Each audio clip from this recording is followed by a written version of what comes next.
Happy 36th birthday to Al Horford. What a present he got, putting up those 26 points. And it was history in the making. Both the Celtics and the Warriors had historic feats in the opening game of the 2022 NBA Finals. Welcome to Game Time. Chris Miles here with the NBA champion and UNC's all-time leader in blocks, Brendan Haywood. What's going on, my friend? What's going on, man? Glad to be here with you. Let's start with how the game ended. The Boston Celtics were down by 15 with 2 minutes left in the third. They outscored the Warriors 40-16 in the fourth. B. Wood, they made their first 7 threes to start that fourth quarter, then finished 9 for 11 from three-point range.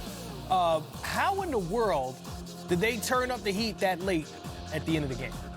Well, when it comes down defensively, this is one of the better defensive teams that we have in the league. So they were scrambling. They were excellent on Steph Curry. They made some adjustments at halftime. And then, when you start playing better defensively, it kicks into your offense. But you see right here offensively, this is where Golden State kind of let go of the rope a little bit. That's a wide open shot. That's bad defense. You lost your eye discipline right there. Brown gets a wide open three. This time we have a drive to the basket, a little bit of an overhelp.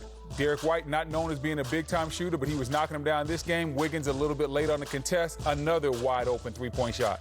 Tatum this time comes off the screen, draws 2, a possible third, which leaves Peyton Pritchard wide open for the corner 3. We're talking about trying to win in the NBA Finals. You can't give up shots like that in the fourth quarter if you're serious about winning. I know that's something that Steve Kerr and the coaching staff is going to be looking at. He's going to be showing his team, hey, guys, we have to be a little bit more disciplined because we gave up way too many points. We had game one right in our hip pocket on our home floor, and we let it slide because we didn't have enough defense.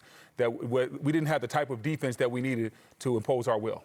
And in that fourth quarter, Al Horford scored 8 points during that 17-0 run. He's playing in his first finals ever. Think about how many games he's played in and finally getting there, like we said, at 36 years old. Did the Celtics find a clear weakness in the Warriors like, hey, we can trust Al Horford in the clutch? Missed just 3 shots the whole game.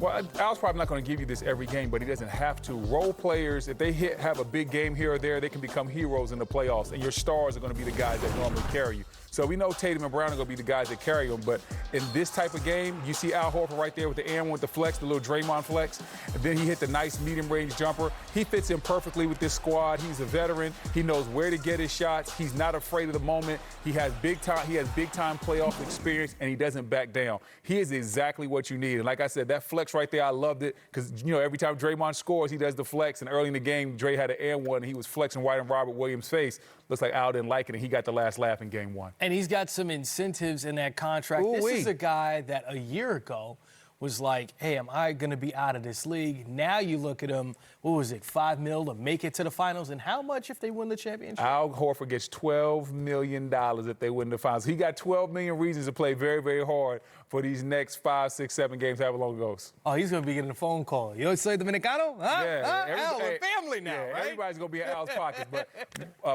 definitely Al deserves it. He's worked very hard to get to this point, and he's making the most of his opportunity.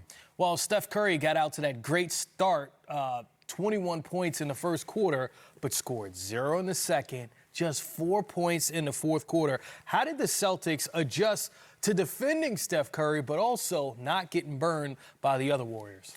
Well, in the first half, I'm not sure what it was, but the Boston Celtics really weren't playing Steph Curry the way they're supposed to. Daniel Tice is way too low. Steph Curry's the best shooter on the planet, maybe ever. When he comes off a screen, he has to see bodies. This time, the Boston Celtics flat out forget Steph Curry's even playing. Everybody drops back.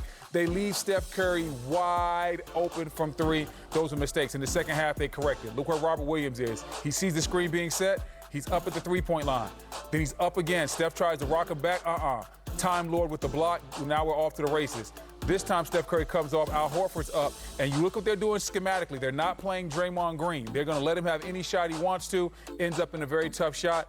That's going to be something that the Warriors are going to have to look at. Because when Dre sets a screen, he doesn't roll to the basket. Or if he's even on the court and doesn't have the ball, they are not going to guard him. Whether he's at the top of the key, whether he's in the strong corner, the weak side corner, Draymond Green is somebody that they've decided we're going to help off of, and we're going to show Steph Curry some extra attention based on where Draymond Green is on the court. Steve Kerr's going to have a remedy for that. That means put Dre in the screen and roll and let him get downhill, or go with a small lineup and let Dre play along the baseline where that's more of his scoring area, because they're going to let him have all the threes that he wants. Yeah, we look at the Celtics, quote, other guys, role players stepped up in a big way, but Jordan Poole, Draymond Green combined, 4 for 21 from the field. How do they fix that?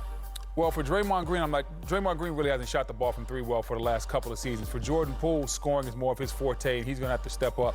The reason why I picked the Golden State Warriors to win in this series is because I thought they had a legitimate big three with Steph, Klay, and Jordan Poole.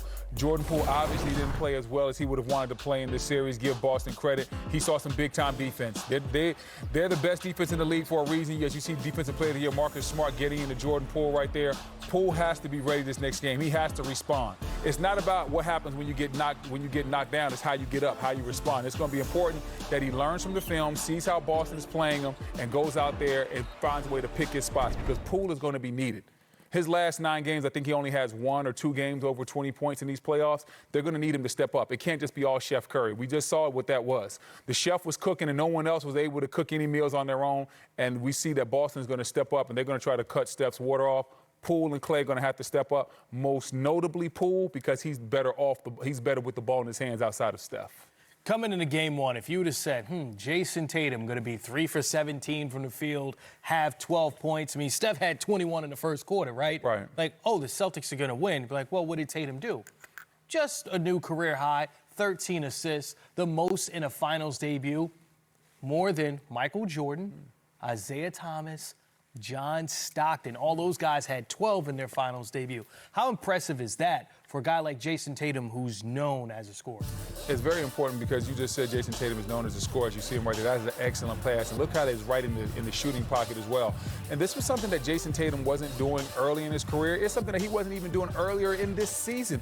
Marcus Smart called that players-only meeting because, hey, he knew guys like Jason Tatum, guys like Jaylen Brown, they had to become more than just scorers if this team was going to win. They had to be passers as well. If we trust you with the ball on a high percentage of our possessions, that means we trust you to make the right decision. The right decision is not always a shot. And Jason Tatum did a good job of realizing that in game 1 of the finals. He wasn't on. They were showing him a lot of coverage. And what he did was he empowered his teammates and he made the right play. He didn't go out there and try to make the selfish play because some people think, oh, you have to win it the way Michael Jordan would have won it with a fadeaway jumper or whatever.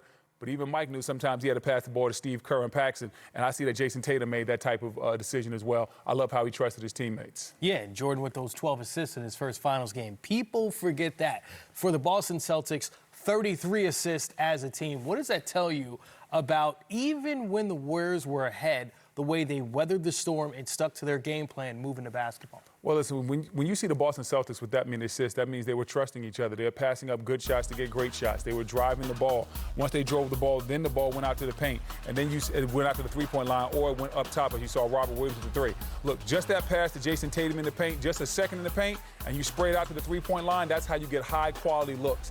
And that is the theme for what I saw from Boston in the second half. A lot of high-quality looks. A lot of those shots that were made by Peyton Pritchard, Al Horford, they were wide-open three-point shots, uncontested, or they were contested late. So if Golden State's going to recover, they're going to have to take away those looks. And if you're Boston, you want those high-leverage looks coming once again. You know, Al Horford might be older than B. Wood and myself, but he produced like he's